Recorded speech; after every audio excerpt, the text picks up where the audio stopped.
রেলওয়ের রানিং স্টাফদের কর্মবিরতির ফলে কিন্তু সারা বাংলাদেশের সাথে রেল চলাচল কিন্তু একেবারেই বন্ধ।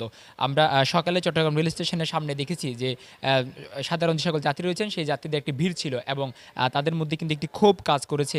রেলওয়ের রানিং স্টাফ অর্থাৎ সহকারী চালক, গার্ডম্যান এবং হচ্ছে আপনার রেলওয়ে যারা টিআই রয়েছেন তাদের এই সকল রানিং স্টাফদের বেতন বৃদ্ধির সহ তাদের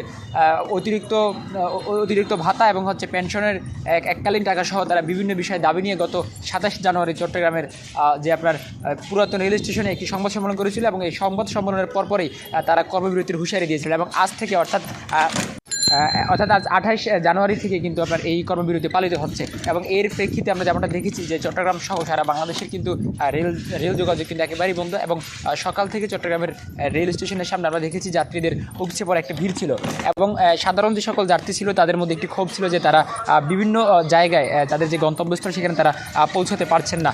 এটা নিয়ে কিন্তু তাদের মধ্যে যেমনটা ক্ষোভ ছিল এবং অন্যদিকে কিন্তু আপনার সরকারের পক্ষ থেকে যেমনটা ব্যবস্থা করা হয়েছিল যে তাদেরকে বিআরটিসি বাস সহ বিভিন্ন যোগে তাদের নিজ নিজ গন্তব্যে পৌঁছে দেওয়ার একটা ব্যবস্থা করা হয়েছিল।